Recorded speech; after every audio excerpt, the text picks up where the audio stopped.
ગુજરાતમાં સૌથી મોટું, નાનું, લાંબુ અને ઊંચું શું છે? ચાલો આજે ગુજરાતની આવી જ કેટલીક વિશેષતાઓની એક મસ્ત મજાની સફર કરીએ. તો ચાલો શરૂઆત કરીએ રાજ્યના પાયાથી, એટલે કે એની જમીન અને લોકોથી. જમીનની વાત કરીએ તો વિસ્તારની દૃષ્ટિએ કચ્છ સૌથી મોટો જિલ્લો છે, જ્યારે ડાંગ સૌથી નાનો. અને મજાની વાત તો એ છે કે વસ્તીમાં પણ ડાંગ સૌથી નાનો છે, જ્યારે અમદાવાદ સૌથી મોટો. હવે વાત કરીએ ઊંચાઈની. ગિરનાર પર આવેલું ગોરખનાથ શિખર એ ગુજરાતનું સૌથી ઊંચું પોઈન્ટ છે. નદીઓમાં બે વાત સમજવા જેવી છે. નર્મદા સૌથી મોટી છે, પણ લંબાઈમાં સાબરમતી આગળ છે. આવું જ કંઈક પુલોમાં પણ છે. દરેક પુલનો પોતાનો એક અલગ રેકોર્ડ છે. અને આ જુઓ રાજ્યની એન્જિનિયરિંગનો કમાલ, સરદાર સરોવર ડેમની ઊંચાઈ. આ ડેમ ખાલી ઊંચો જ નથી, પણ રાજ્યની સૌથી મોટી સિંચાઈ યોજના નર્મદા યોજનાનું કેન્દ્ર પણ છે.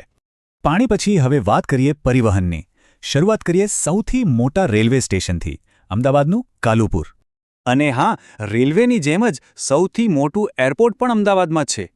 હવે ગુજરાતના અર્થતંત્રને ગતિ આપતા કેટલાક મોટા નામો જોઈએ. દરેક પોતપોતાની રીતે ખાસ છે. આ ઔદ્યોગિક તાકાતનું એક ઉદાહરણ છે. ભરૂચમાં આવેલું સૌથી મોટું ખાતરનું કારખાનું.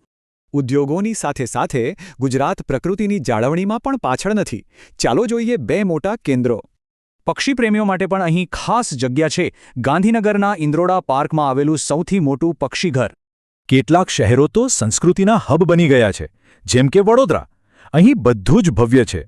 ગુજરાતની ઓળખ આસ્થા સાથે પણ જોડાયેલી છે. પાલિતાણાના મંદિરોથી લઈને અમદાવાદની જુમ્મા મસ્જિદ સુધી. અને આ સંસ્કૃતિનો જીવંત ઉત્સવ એટલે વૌઠાનો મેળો, રાજ્યનો સૌથી મોટો મેળો. આ બધામાં એક વાત સ્પષ્ટ છે. ઘણી બધી મોટી સંસ્થાઓનું એક જ સરનામું છે, અમદાવાદ. જુઓ, વસ્તી, રેલવે, એરપોર્ટ, હોસ્પિટલ, લગભગ દરેક ક્ષેત્રમાં અમદાવાદ આગળ છે. તો આ તો થઈ અત્યારની વાત, પણ ગુજરાત જેમ જેમ આગળ વધશે, કયા નવા રેકોર્ડ્સ બનશે?